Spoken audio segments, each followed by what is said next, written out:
If you take the European Union, if you started out at the end of the last war, and what we're heading to now had been suggested, one bank, one currency, centralized control of a superstate, understandably, I know what my father would have said, who fought in that war. Excuse me a minute, can I just have a quick word here? We've just spent the last 5 years with 55 million people killed and many more severely injured to stop that happening. And you're asking us to do it without a bullet being fired. You must be joking. Go and have a cup of tea.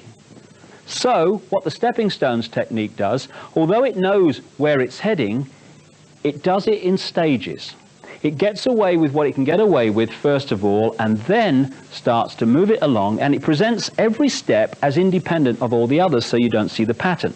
So what was suggested after the last war, not a European superstate, because that had no chance at that time, it was the common market, just a free trade area, ladies and gentlemen, nothing to worry about. And by the way, if we don't join, we starve. Little problem like that, you know. Well, we better join then, I guess, you know. So, suddenly, some of the states of Europe start to fuse their economies together in a free trade area. Now we're in the web, because it's suggested very strongly that if anyone pulls out, there will be economic chaos, certainly in the short term. So now we're in the spider's web. So the process then starts of evolving a free trade area into a European centralized superstate. And first, we start having commissions which start dictating to nation states. Then we have talk about the central bank. And interestingly, you know, one of the things that was put forward to justify the one currency was the currency chaos in Europe. Like when the pound fell out of the European monetary system after the government had spent a colossal fortune trying to keep it in there a few years ago. Well, you know, this currency chaos, one currency would sort this problem.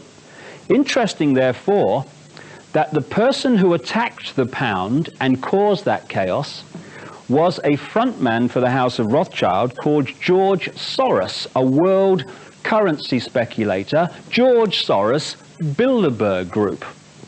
The chancellor at the time, who spent all that money and eventually pulled the pound out of the monetary system of Europe, was Norman Lamont, Bilderberg Group. Now, when I was talking in Sweden just a few weeks ago, I was talking about this, and some member of the audience in Sweden came up and said, I couldn't believe it when you mentioned that guy, George Soros. He said, what happened in Sweden, he said, was before we went into the European community, all the opinion polls were very strongly against going in. He said, then this guy, George Soros, Bilderberg Group, started attacking the Swedish currency. The Swedish government tried to defend the currency under the prime ministership of Carl Bildt, Bilderberg Group, and eventually chaos ensued. And a great fear started to go into the Swedish psyche of, oh my goodness, we need protection. What's going on here? We can't stand alone. Even speculators are taking our currency apart. After that, the opinion polls for going into the European community flipped to the majority saying yes, and in they went. So now, stepping stones, we're now in a situation where we are light years away from what we actually joined. Stepping stones. Only now are some people saying, excuse me, have you seen how far we've come? It's interesting that right along the line, as the stepping stones are put forward, anyone who challenges the stepping stones is then manipulated into continuing the journey.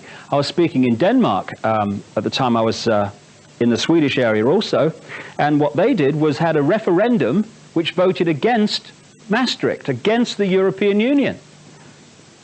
They then had another referendum not long afterwards, which then said, yes, we'll go in. And as one national newspaper editor in Denmark said to me, he was told by one of the big pro-Maastricht people in Denmark, we're just going to go on having referendums until we get the result we want. That's how it works, because we are in the land of the free.